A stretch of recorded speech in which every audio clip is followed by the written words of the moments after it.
The sun was just beginning to set over the quiet highway when a group of loud bikers rolled into a gas station, laughing and revving their engines.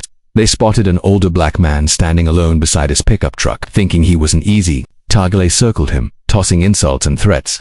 What they didn't know, what they would soon find out the hard way, was that this man had faced far worse in war zones, had survived ambushes, and had been trained for moments exactly like this. In less than a minute, their laughter turned to groans, and their pride hit the pavement harder than their bikes ever could. Marcus Bell never thought of himself as a hero. He was a quiet man, steady and grounded, the kind who didn't speak much. Unless he had something important to say. He'd spent 25 years in the United States Marine Corps, done 3 tours overseas, and earned more medals than he ever displayed. To him, the uniform was about duty, not recognition. Now retired, he lived a peaceful life in rural Georgia, where the days were slow, the neighbors polite, and the air smelled like pine and freedom. His home was a modest house set at the edge of a wooded property, where deer often wandered past his porch and birds sang before sunrise. He spent his days tending to his vegetable garden, fixing up old tools in the shed, and sometimes driving out to check on friends or visit the lake where he liked to fish alone. That Saturday afternoon was warm, with a soft breeze stirring the tall grass along the roadside. Marcus was on his way to visit an old Marine buddy he hadn't seen in years. The two of them had been through hell together in the Middle East, and now that his friend had moved just 2 hours away, they'd finally planned a long overdue reunion. Marcus looked forward to a cold drink, some good food, and sitting out on the porch swapping old war stories. He had the radio playing quietly in the truck, some old blues. Tunes that matched the mood on the road stretched ahead like an open ribbon under the white sky. About 40 minutes into the drive, Marcus noticed the low gas light blink on. He checked the GPS and saw there was a small gas station just a few miles up the road. He didn't mind stopping. It gave him a moment to stretch his legs. When he pulled into the lot, the station looked like it hadn't changed since the 1980s. The paint was peeling. The roof sagged slightly over the pumps, and the only sign of life was a teenage girl behind the register, chewing gum and flipping through a magazine. Marcus nodded politely at her through the window, got out of the truck, and began filling the tank. As the pump clicked and the fuel flowed, Marcus took in the scene around him. A field stretched out behind the station, and in the distance, he could hear the faint sound of motorcycles. He didn't think much of it at first. Plenty of bikers rode these roads on weekends. But as the noise grew louder, a certain tension stirred in his gut. Years of military training had left him with instincts he never quite lost. When the bikes roared into view, 5 of them, all chrome and noise, he straightened slightly and kept his eyes on them without appearing to stare. The riders were big, rough-looking men, tattoos, leather vests, sunglasses. They parked in a loose formation, taking up too much space like they owned the place. Their laughter was loud, and even from a distance, Marcus could tell they were the kind of men who looked for trouble when they got bored.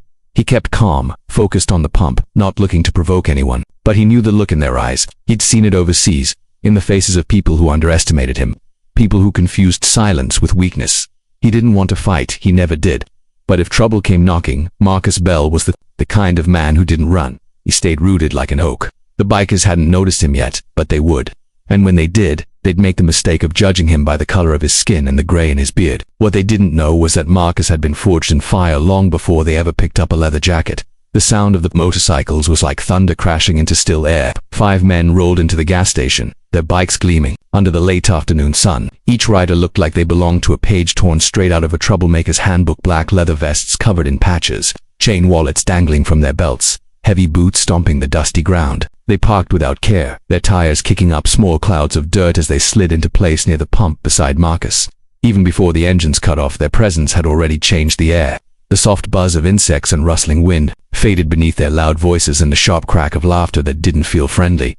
Marcus kept his focus on the pump, keeping his body relaxed but alert. He didn't like to assume the worst in people, but these men weren't exactly subtle.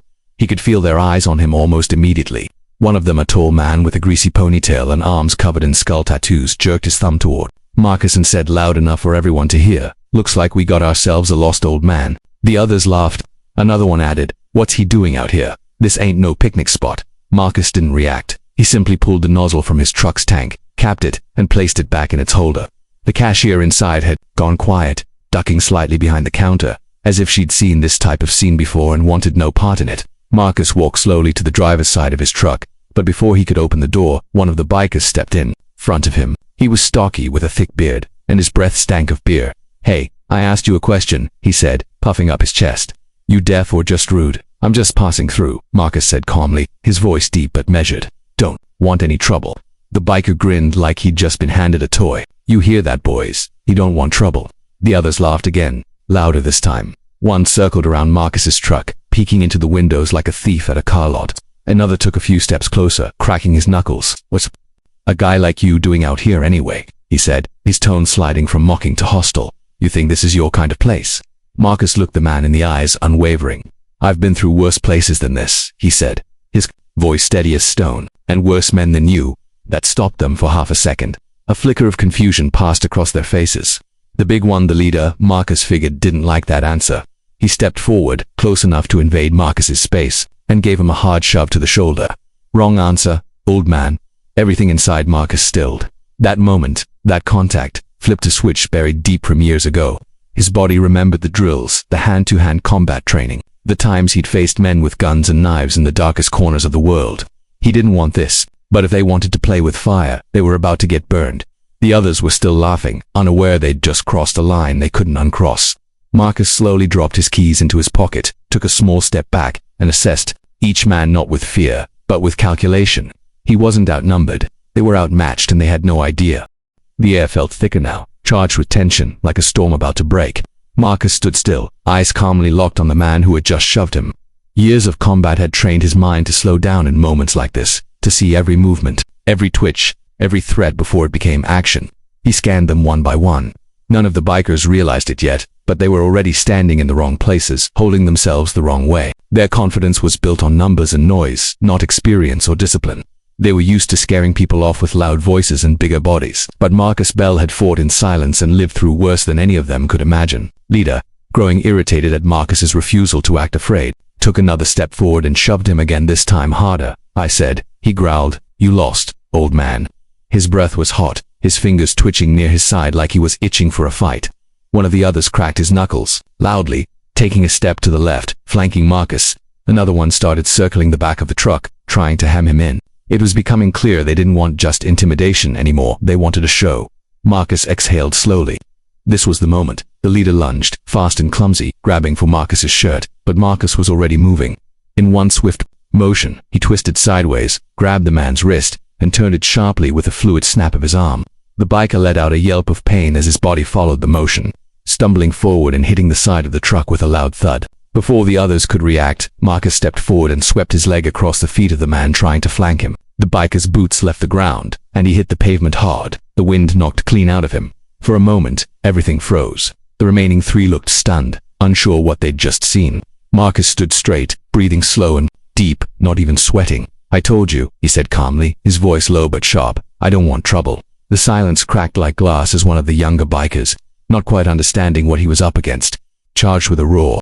Marcus shifted to the side with ease, catching the man's arm mid-swing and using his own momentum to flip him clean over his hip.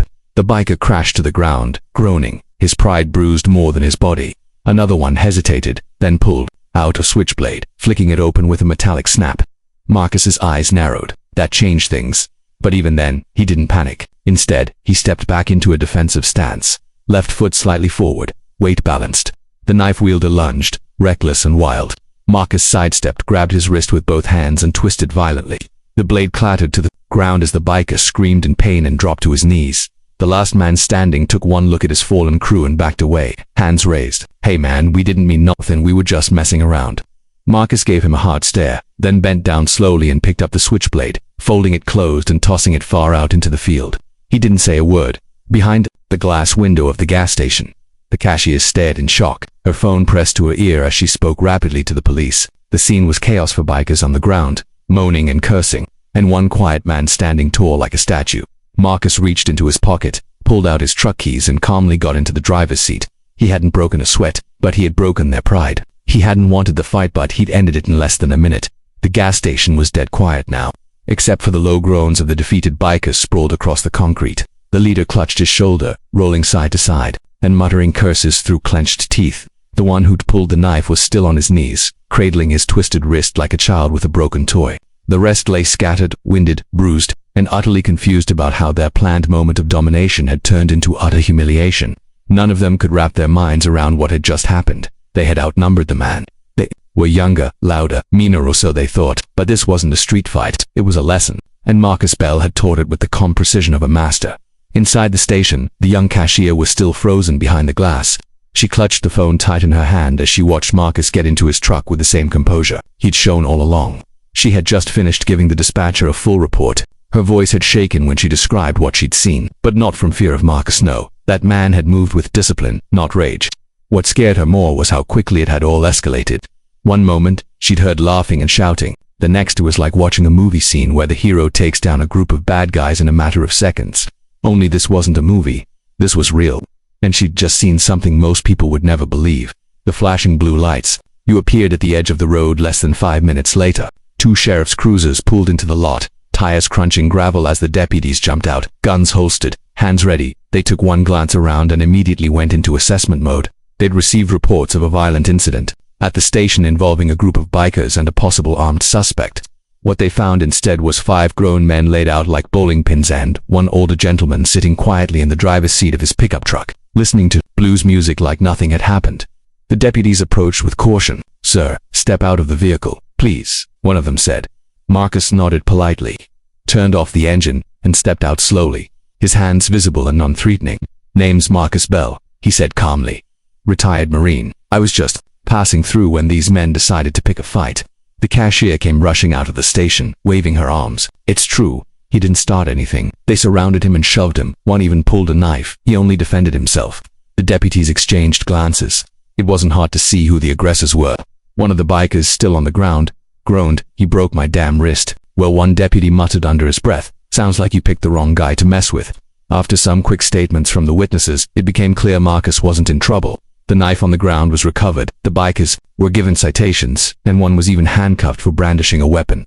Marcus, meanwhile, stood quietly beside his truck, offering only what was necessary. He wasn't smug. He didn't gloat. He just answered questions with the same steady tone that came from years of knowing exactly who he was when it was all over. One of the deputies shook his head and said, "You sure handled yourself better than most. These guys will think twice before running their mouths again." Marcus gave a small nod, his expression unreadable. He didn't do it for praise. He did it because some people only learn through consequences. As he drove away from the station, the sun dipping low on the horizon, Marcus didn't feel anger or pride. He just felt peace. He had stood his ground not for ego, but because no one has the right to threaten another man without reason. Sometimes, the quietest man in the room is the one trained to end the noise. The drive home was quiet, just the hum of the tires on the road and the steady rhythm of old blues playing low on the radio. Marcus didn't look in the rearview mirror once. He'd left a mess behind, both literally and emotionally. As the countryside rolled past his windows, fields of tall grass swaying, the sky turning gold, he felt no rush of victory, no lingering anger. What had happened at the gas station wasn't something he took pride in. He hadn't fought to prove anything, only to protect himself. Still, it reminded him of something deep down he hadn't felt in years, the way people looked at you when they thought you were weak. He thought maybe he'd left that part of the world behind with his uniform, but some things follow you home, no matter how far you drive. Word spread fast in the small town. By the time Marcus pulled into his driveway that evening, his phone had already buzzed with a few messages. An old neighbor sent a "You okay?" and someone from the church wrote, "Heard what happened. God was with you." He responded with a polite "all good," and left it at that. He didn't want to relive it. The porch light clicked on automatically as he stepped out of the truck. He stood for a moment, staring up at the stars just beginning to appear, letting the peace of the night soak in. This was home quiet, simple, safe, exactly the life he'd earned after years in war zones and distant lands. The next morning, as he sat on his porch with a cup of coffee, a car pulled into his driveway. It was the young cashier from the gas station. She stepped out nervously, holding a brown paper bag. "Morning, Mr. Bell," she said. "I hope I'm not intruding." Marcus raised an eyebrow but nodded kindly. "Not at all. You're the one from the station," Miss, she said, stepping closer. "I brought you some breakfast. I just wanted to say thank you for staying calm, for handling it the way you did." Marcus took the bag gently and gave her a warm smile. "Thank you, but I didn't do anything special. I just didn't let them push me over." She hesitated, then said, "Still, people need to see there are folks like you out there. Strong, but not angry, brave without showing off." He nodded thoughtfully. "Maybe. Or maybe the world just needs to remember that respect goes both ways." She smiled, nodded, and got back into her car. As she drove off, Marcus leaned back in his chair, sipping the hot coffee. The sun was rising slow and steady, casting a warm light across his yard.